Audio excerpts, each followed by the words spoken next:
सैलाब सदगान भाइयों के साथ इंशाल्लाह हम खड़े थे और खड़े रहेंगे। पूरे पाकिस्तान में अल्हम्दुलिल्लाह कैंप लगाकर इमदादी सामान जमा करके अल्हम्दुलिल्लाह सबसे पहले बलूचिस्तान में तहरीक लब्बैक पाकिस्तान ही ये मैदान अमल में नजर आएगा अल्हम्दुलिल्लाह। और इंशाल्लाह हमारे सिंध के जो साथी, हमारे दोस्त, हमारे पाकिस्तानी, हमारे मुसलमान भाई जो सैलाब सदगान है, इंशाल्लाह ये आपका जो यहाँ कैंप लगा है, पूरे कराची में जो कैंप लगे हैं, इंशाल्लाह ये सारा सामान कल इंशाल्लाह कारवान की सूरत में, काफले की सूरत में इंशाल्लाह रवान दवा होंगे और हम अपने इंशाल्लाह भाइयों की मुकम्मल खिदमत करेंगे और तमाम कौम से हम अपील ये करते हैं कि इस वक्त वो लाचार है और वो इस वक्त मजबूर है और वो एक आफत के सद में हैं। आप उनके लिए दुआ भी करें और साथ में मदद भी करें। आप खाना, आप आटा, चीनी, दाल, चावल, अद्वियात, आप कुछ भी देना चाहते थे, आप नकदी रकम दें।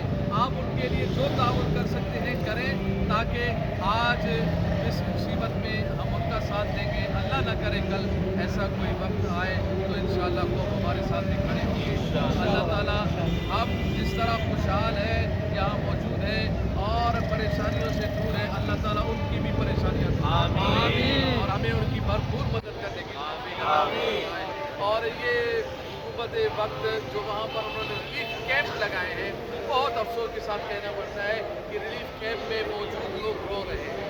वो कह रहे हैं कि दो दिन से हमें खाना नहीं मिला। रिलीफ कैंप के अंदर कैंप का कैसा कैंप है और वज़ीर आज़म आते हैं, 15 अरब रुपए चोरों को देके जाते हैं। शर्म की बात है। वो मुराद अली चोर को देके गया और जरदारी चोर को देके कितना गया, 15 अरब रुपए हम दे रहे हैं। उन्होंने कहा यार क्या हो गया, तुम्हें ताउन करना है या चोरी का रास्ता खोलना है? हाँ, तुम्हें फिर क्या करना है, तुम्हें वजह क्या है?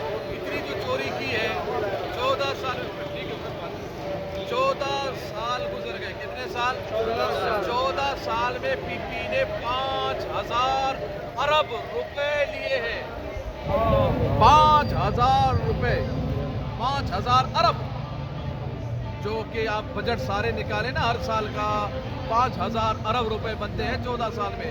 और उसके बाद भी कराची का ये हाल है, उसके बाद भी सिंध का ये हाल है, उसके बाद भी रिलीफ कैंप के अंदर बच्चे भूख से तड़प रहे हैं।